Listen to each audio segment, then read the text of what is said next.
Alors, on nous a donné des caractéristiques de la ville de Jérusalem, le lieu de naissance de Jésus-Christ, là où il est mort, là où il est ressuscité. C'est le Béaba pour les Israéliens. Chaque Israélite avec tout ça au bout des doigts. Amen. Il avait toute cette phase de l'évolution de la vie chrétienne. Mais toi, tu es chrétien aujourd'hui. Si on te pose par exemple une question sur Jésus-Christ, qui il est-ce que tu es en mesure de dire exactement qui il est pour toi?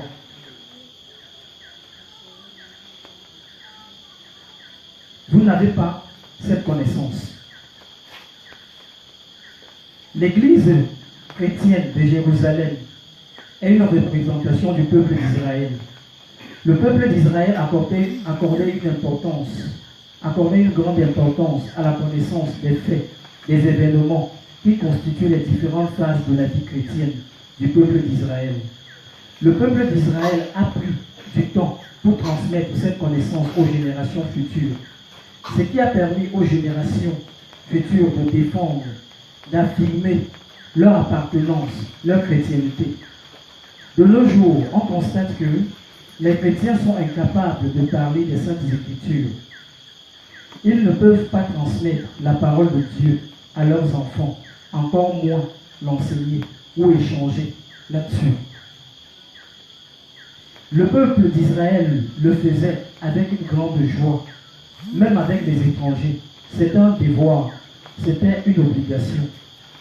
Le chrétien, aujourd'hui, a honte d'affirmer son statut de chrétien ou d'affirmer son appartenance à une église. Lorsque vous êtes dans la place publique, dans les transports en commun ou interurbains, dans les associations, dans les regroupements de nature diverses, il y a un individu qui s'élève, qui commence à dire du n'importe quoi sur votre église, sur les Saintes Écritures, sur la parole de Dieu, sur Jésus-Christ ou sur un personnage des Saintes Écritures. Il raconte des histoires à dormir debout sur les hommes de Dieu, sur la parole de Dieu. Le chrétien est présent et il est bien assis. Mais il ne prend pas la parole pour défendre son statut de chrétien. Il se tait et il est indifférent. Pourtant, tu dis que tu es enfant de Dieu.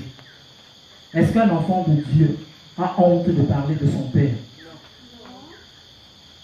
Celui qui te donne tout, celui qui fait de toi ce que tu es. As-tu honte de parler de lui?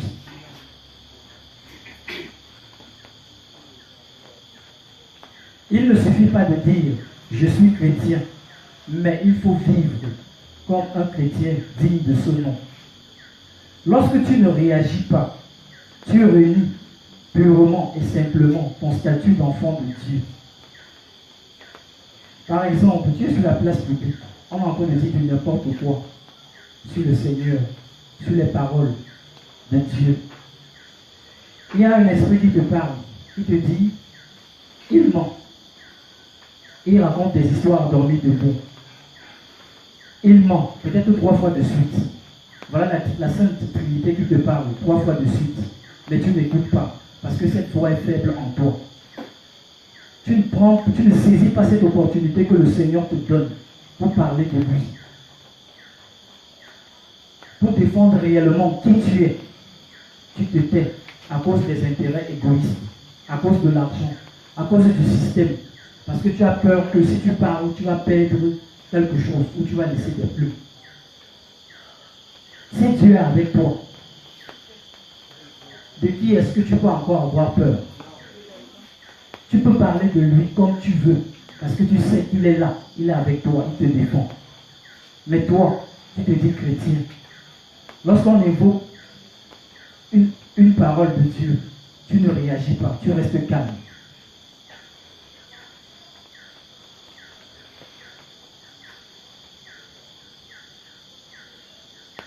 Les chrétiens, lorsqu'ils rentrent par exemple du culte et qu'ils ont reçu des enseignements sur la parole de Dieu, les chrétiens ne transmettent plus cette connaissance à leurs enfants. Lorsque l'enfant vient vers toi, il vient t'accueillir, il te demande là où tu étais, tu lui dis que tu étais au culte. Quand il te pose la question de savoir qu'est-ce que tu as appris quand tu étais au culte, tu es incapable de lui retransmettre fidèlement ce que tu as retenu comme connaissance. Lorsque tu abandonnes ton rôle de parent, de l'éduquer selon la parole de Dieu, et que plus tard, qu'il devienne un délinquant, qu'il ne sache pas faire la différence entre le bien et le mal, qui vas-tu accuser? N'as-tu pas reçu la connaissance nécessaire pour commencer à affermir cet enfant, pour faire de lui un homme digne, selon les Saintes Écritures? Mais tu as abandonné ton devoir de père. Pendant que l'enfant est en train de te poser des questions, sers-toi de cette opportunité, de cette curiosité, pour apprendre la parole de Dieu. Mais c'est en ce moment-là que tu lui dis que tu es fatigué, que tu ne peux pas causer avec lui, que tu ne peux pas dialoguer avec lui. Mais si on t'appelle, si tu reçois un coup de fil de ton collègue qui te dit que non, regarde, je suis en route là, je prends une, on fait comment? Tu nous rejoins. En ce moment-là, la fatigue finit. Tu cours directement. Alors que tu devais transmettre la vie. Mais si c'est ta bordelle qui t'appelle, elle te dit que chérie, tu es où? Tu te lèves de manière instantanée, sans réfléchir, sans regarder même derrière. Tu cours directement. Parce que tu vas honorer à un rendez-vous. Et pourtant, tu as ta progéniture en face de toi. Tu as reçu un enseignement, transmets-le. Transmets-le cette parole de Dieu. Mais tu vas honorer à des choses qui ne t'apporteront rien dans la vie.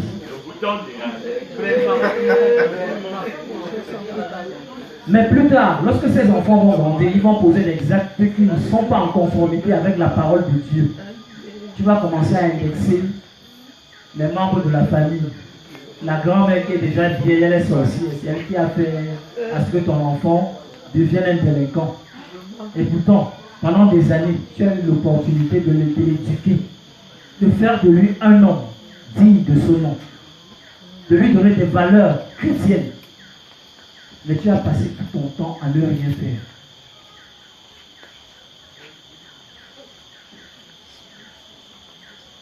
Le chrétien peut aussi évangéliser à travers son comportement dans la société. Jésus-Christ a aussi évangélisé par ses faits et gestes. Il a posé des actes au sein de la société. Le peuple d'Israël, le peuple de Dieu, avait de l'estime et de l'admiration pour lui, parce qu'il mettait en pratique la parole de Dieu. Mais toi, tu te dis chrétien, est-ce que ton comportement au sein de la société reflète ton statut de chrétien?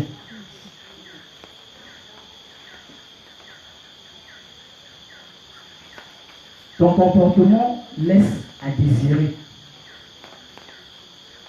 Mais le dimanche, tu es à l'église, tu reçois de l'enseignement, mais tu ne pratiques jamais. On te trouve dans les mauvais couloirs où il ne faut pas te trouver. Quand il faut parler de la jalousie, c'est là où on te trouve. Tu le montres par ton attitude. Lorsque ton frère évolue dans la société, au lieu de prier le Seigneur pour qu'il le bénisse davantage, pour qu'il évolue, tu développes plutôt de la jalousie, un complexe d'infériorité vis-à-vis de celui-là. Alors que tu pourrais simplement te rapprocher de lui pour lui demander que, mais mon frère, tu as fait comment? Il va t'expliquer. Toi aussi, tu vas mettre en application. Tu vas voir ce que ça va donner. Amen. Amen. Les hypocrites, c'est les chrétiens. Voilà le comportement que vous affichez dans la société. On ne voit pas de la vérité dans ce que vous faites. On voit juste de l'hypocrisie. Au niveau des tenues vestimentaires, le dimanche, quand tu sais que tu vas sanctifier le jour du Seigneur, tu t'habilles très bien. Mais lorsque tu es au quartier, tu frustres les enfants, même les moins, même les plus vieux. Pourquoi? Parce que lorsqu'il y a quelque chose, par exemple, à la mode, comme un dit, Tu es une maman, tu es déjà âgée de 45 ans. Peut-être même tu es grand-mère. Tu vas carrément au marché, tu achètes un jean normal, mais tu viens percer les trous. Pourquoi? Parce que tu vas être à la mode comme la jeune fille de 18 ans. Tu as déjà eu tout ce qu'une femme doit avoir. Est-ce que tu as besoin de montrer encore aux gens ta valeur?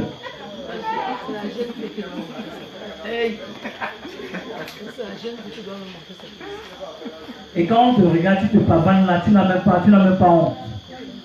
Celui qui est là dehors, qui te regarde, qui sait que non, voilà une chrétienne.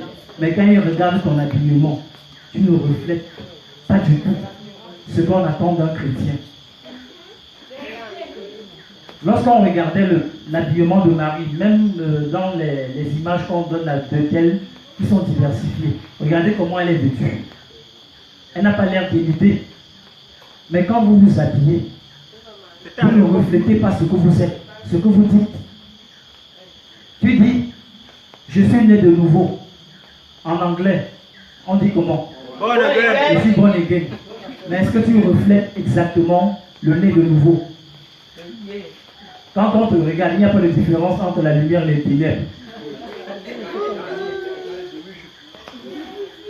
Parce que ton comportement dans la société ne reflète pas ce que tu es réellement. Tu frustres tout le monde de part et d'autre. Lorsqu'on parle des excès de table, on te retrouve et pourtant tu es chrétien. Lorsque ton frère organise par exemple un événement heureux, il t'invite, il veut partager sa joie. On ne cite pas les contemporains, s'il vous plaît. Il veut partager sa joie avec toi. Lorsqu'on demande de passer à la table pour se servir, lorsque tu prends ton plat, qu'est-ce que tu fais? Le Mont Cameroun. Tu vas à la montagne. Tu oublies qu'il y a d'autres personnes qui sont aussi des invités comme toi, qu'il a invité pour qu'il vienne partager sa joie avec lui. Quand la fille qui est même sur la table te dit que mon frère, tu as déjà pris 2 morceaux, ça suffit. Tu perds complètement le sens de l'orientation. Et pourtant tu dis que je suis né de nouveau. C'est le comportement d'un né de nouveau, ça. La bière, c'est toi. La cigarette, c'est toi. Lorsque le voisin est absent, lorsqu'il est en déplacement, il le remplace par la première, c'est toi.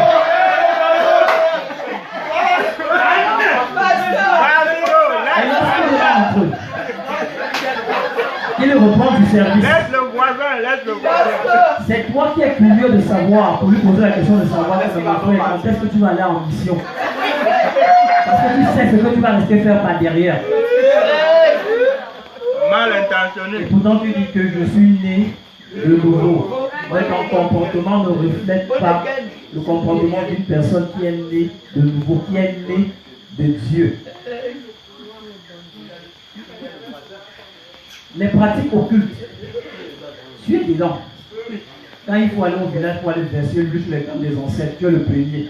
C'est la tradition. C'est la tradition. Mais c'est de l'idolâtrie. La parole de Dieu ne l'admet pas.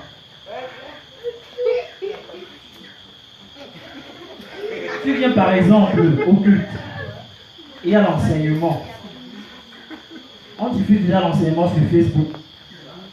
Mais tu es sur Facebook, Instagram, un peu de partout. Tu n'arrives pas à partager l'enseignement que tu as reçu. Tu n'arrives pas à évangéliser tes frères et sœurs. Et pourtant, vous êtes ensemble dans les réseaux sociaux. Vous partagez des futilités, des choses qui n'ont pas de sens. Quand il faut envoyer des vidéos qui n'ont pas de sens, c'est là où tu es très fort, avec des commentaires en bas. Lorsque tu vois, par exemple, sur Facebook, tu lis cette femme a perdu son mari, patati patata, il faut mettre amen, cliquer j'aime. C'est là où tu cliques, tu partages rapidement. Mais quand tu viens à l'enseignement, tu as des amis qui sont venus avec toi à l'enseignement. Tu n'arrives pas à partager cet enseignement-là, tu n'arrives pas à évangéliser. Mais après, tu dis, je suis enfant de Dieu. Vous croyez que c'est le prêtre, le pasteur ou l'apôtre, ceux qui ont été choisis, qui vont véhiculer le message de Dieu? C'est vous qui allez le véhiculer. Vous avez les moyens pour le faire, mais vous ne le faites pas. Amen.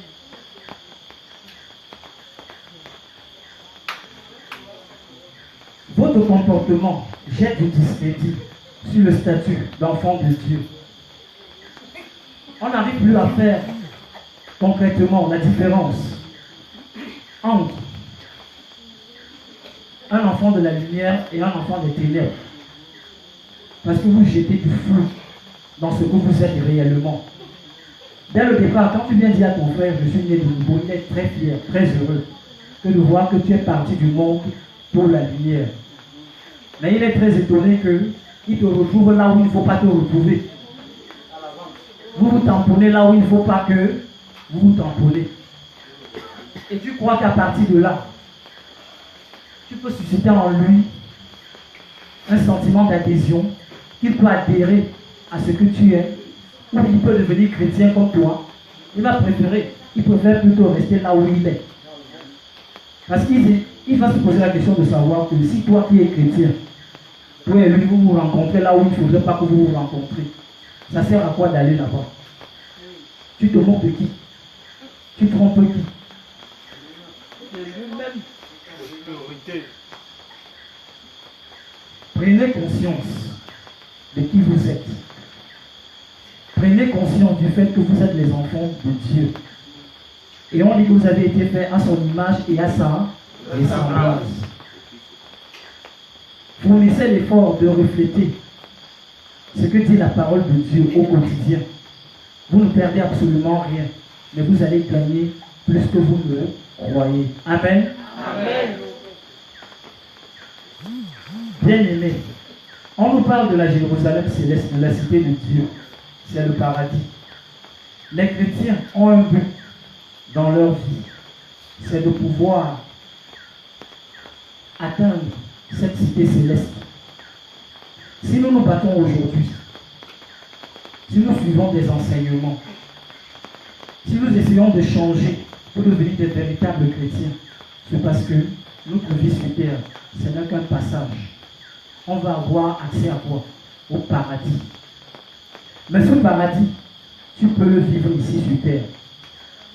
Si tu vis en conformité avec la parole de Dieu. Amen. Si tu fais preuve de fidélité et d'obéissance, ce paradis, tu peux déjà commencer à le vivre ici. La parole de Dieu dit, cherche d'abord premièrement le royaume de Dieu et sa justice. Fais de l'Éternel Des délices. et il comblera les désirs de ton cœur.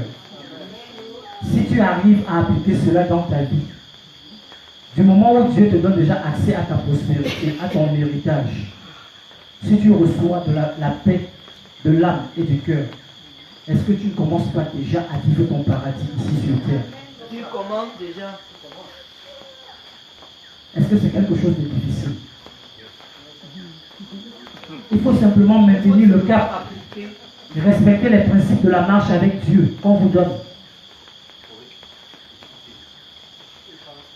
Lire la parole de Dieu, louer et adorer, jeûner quand il le faut, être persévérant, être patient, mettre de l'amour dans tout ce que vous faites, le cœur. Amen. Amen.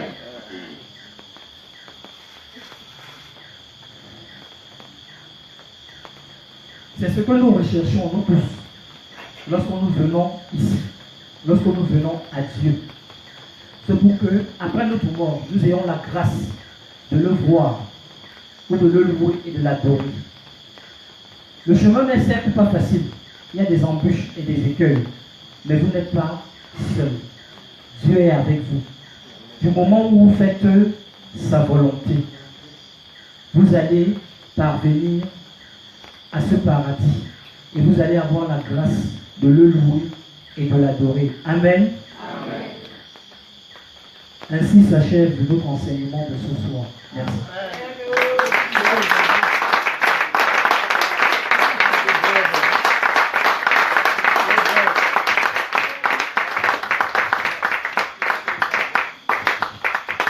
Alléluia.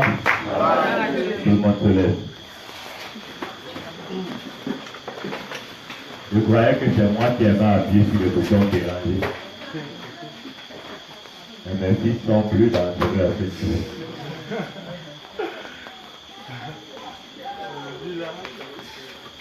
Là, le voisin a été inquiété.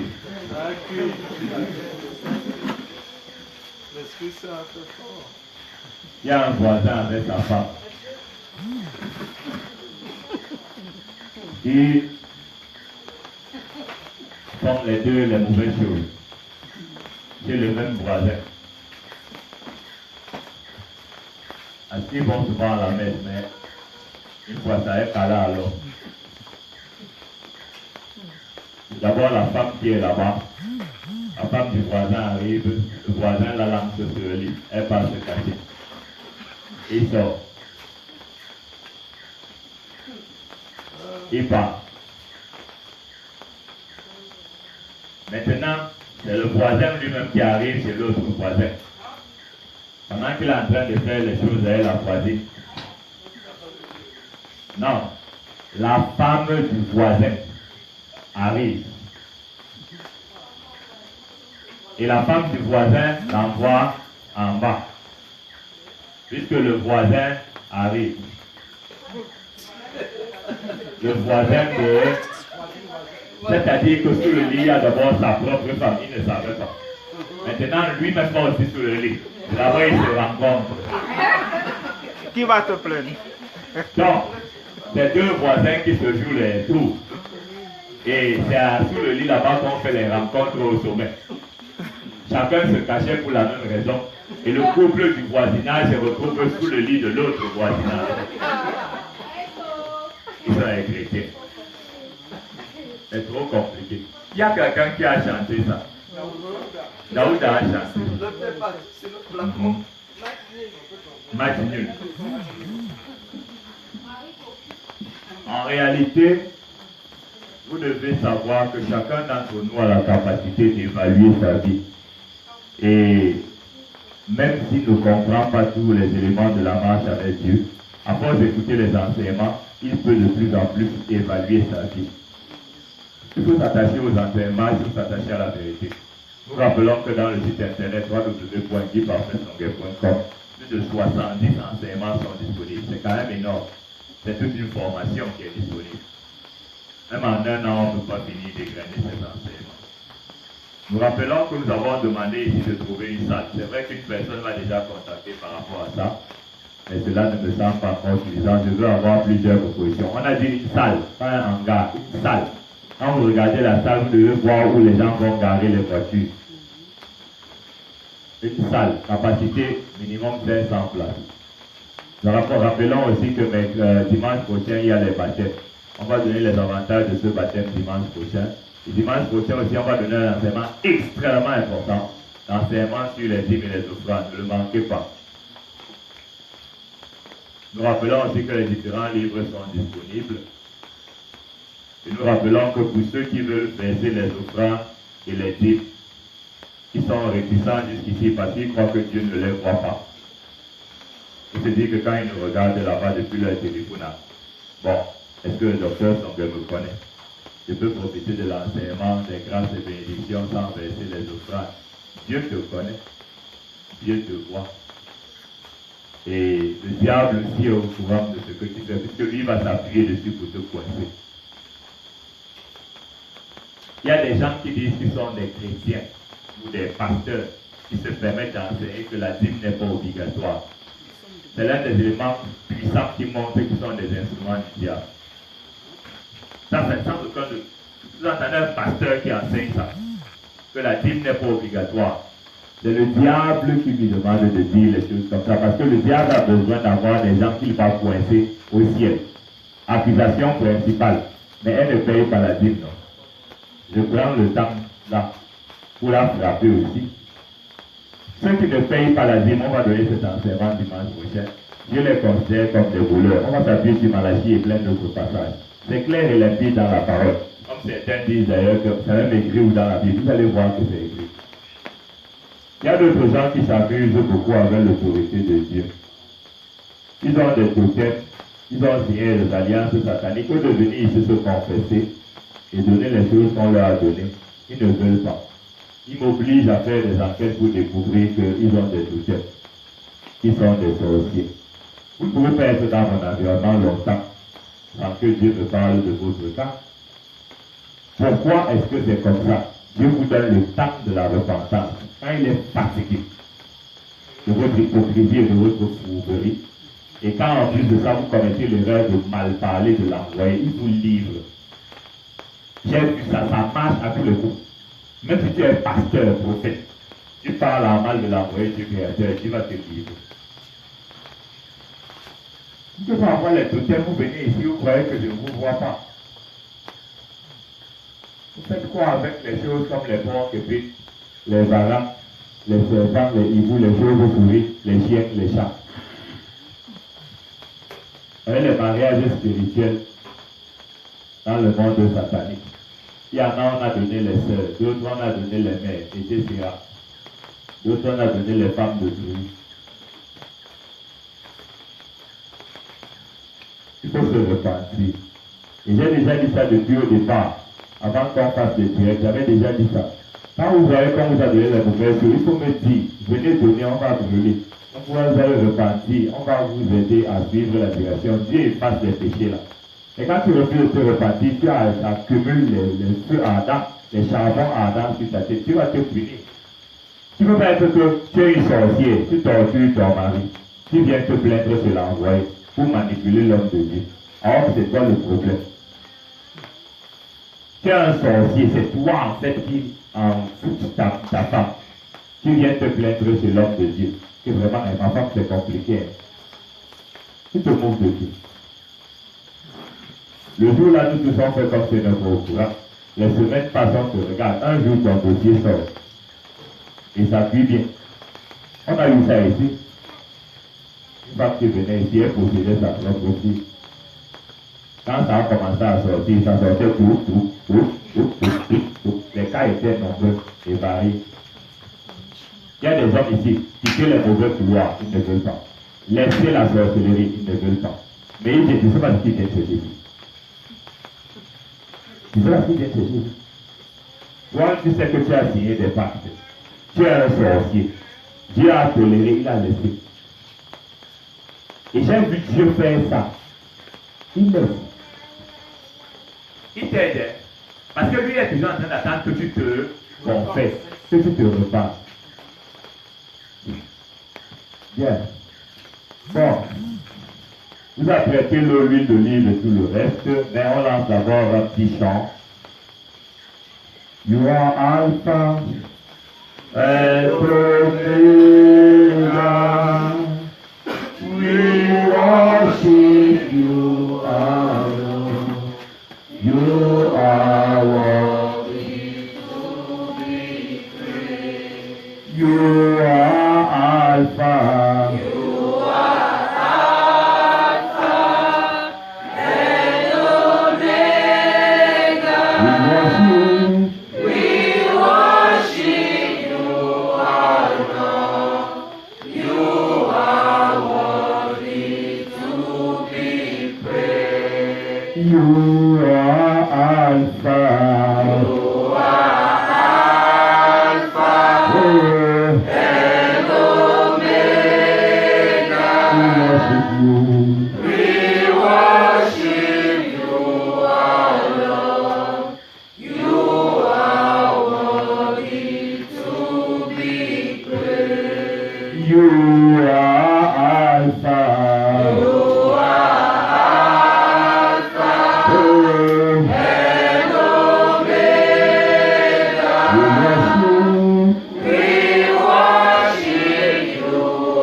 We give you all. We give you all.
Père éternel, toi qui es le Dieu de la miséricorde, le Dieu de la compassion, toi qui es le maître du temps et des circonstances, toi qui es l'alpha et l'oméga et le début et la fin, toi qui es le premier et le dernier, nous te glorifions, nous te magnifions, nous te bénissons pour l'ensemble de la création. Nous te remercions, Père éternel, pour l'ensemble de l'œuvre de justice que tu as déployée sur cette planète. Nous te bénissons pour ce peuple que tu nous as accordé.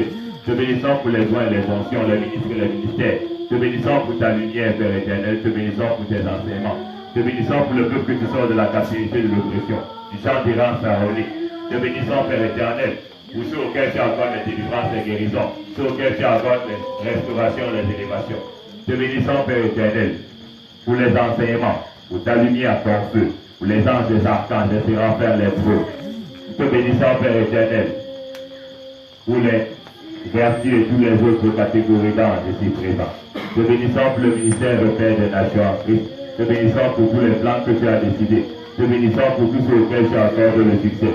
Te bénissons, Père éternel, pour les temples que tu détruis. Te bénissons pour les hôtels sataniques que tu brûles. Te bénissons, Père éternel, pour les épines que tu enlèves de leur corps. Te bénissons, Père éternel, pour les totems que tu as anéantis. Te bénissons, Père éternel, pour les pactes et les alliances que tu détruis. Te bénissons, Père éternel, pour les mauvaises portes que tu fermes. Te bénissons pour les caches que tu brises. Te bénissons, Père éternel, pour les barrières que tu as anéanties et les murs que tu as anéantis. Te bénissons, Père éternel, pour tous les noms que tu sors de la captivité. Et eux-mêmes que tu sors de la captivité, ainsi que les membres de leur famille. Te bénissons, Père éternel, pour toutes les dédicaces que tu annules à l'instant. Te bénissons, Père éternel, pour les écritures sataniques que tu effaces à l'instant, pour les emblèmes que tu brûles à l'instant. Te bénissons, Père éternel, pour les alliances et pactes que tu as anéantis. Te bénissons, Père éternel, pour les sorts que tu annules. Te bénissons, Père éternel, pour les semences de sorcellerie que tu localises et que tu brûles à l'instant.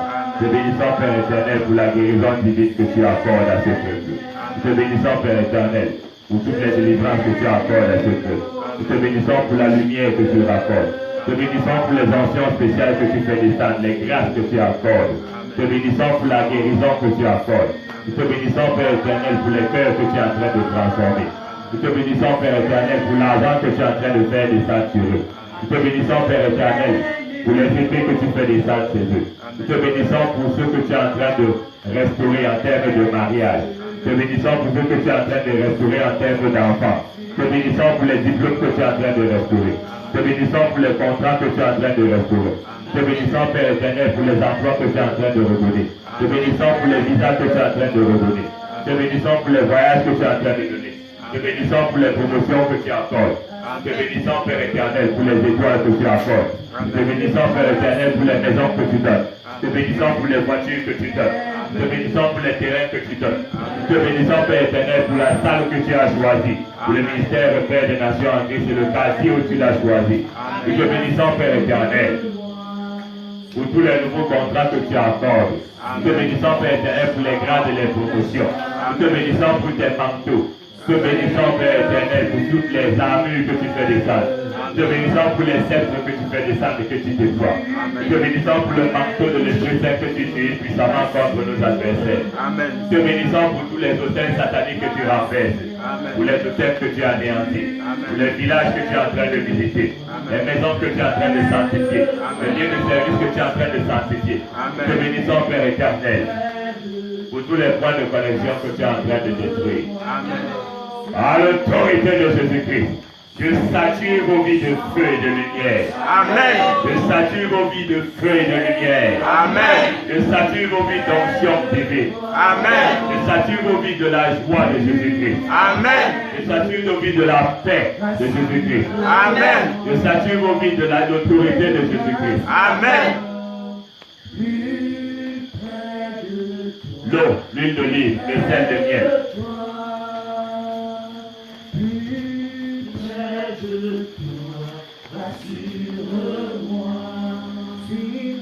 Que cette eau, cette huile d'olive, le sel, le miel deviennent le feu, l'épée et la lumière de l'Esprit Saint. J'anéantis tout poison, tout hôtel, tout hôtel. Ils détruisent tout voile, tout masque. Ils détruisent tout magnétisme satanique, tout cadenas. Ils opèrent des guérisons et des miracles. Ils accomplissent la mission pour laquelle ils ont été bénis. Que cette action serve pour la gloire du Seigneur Jésus-Christ. Amen. Amen. Vous apprêtez les offrandes, les dîmes et les semences. Vous les tenez dans la main droite. Pour ceux qui sont en train de le suivre à l'international à travers l'internet, vous mettez aussi dans la main droite. Vous pouvez utiliser le site internet comme les autres le font. L'espace temps. Ou encore utiliser les numéros de téléphone. Je te donne mon cœur. Je te te donne tout ce que j'ai, je t'appartiens. Conformément à la parole dans Malachie 3, que les églises du ciel s'ouvrent pour toi abondamment. Que les grâces matérielles dans tous les compartiments de vos vies. Que le dévoreur s'éloigne de vos vies. Que la sécheresse s'éloigne de vos vies. Que la maladie s'éloigne de vos vies. Que les malheurs s'éloignent de vos vies. Que les échecs s'éloignent de vos vies. Que la misère s'éloigne de vos vies. Que les divisions s'éloignent de vos vies. Que les ténèbres s'éloignent de vos vies. Que le Seigneur Jésus-Christ se glorifie abondamment dans vos vies. Que l'abondance matérielle et financière soit votre partage. Que la paix du cœur et de l'âme soit votre partage. Que la prospérité et la fertilité soient votre partage. Que le Seigneur Jésus-Christ dépose en vous le sceau de l'Esprit Saint. À l'autorité de Jésus-Christ, je vous dépose, je vous couvre tous par le sang de l'agneau. Que Dieu vous bénisse abondamment. Que Dieu vous bénisse abondamment. Que Dieu vous bénisse abondamment. Très bonne soirée à vous tous. Je suis très très fort pour le Seigneur Jésus-Christ.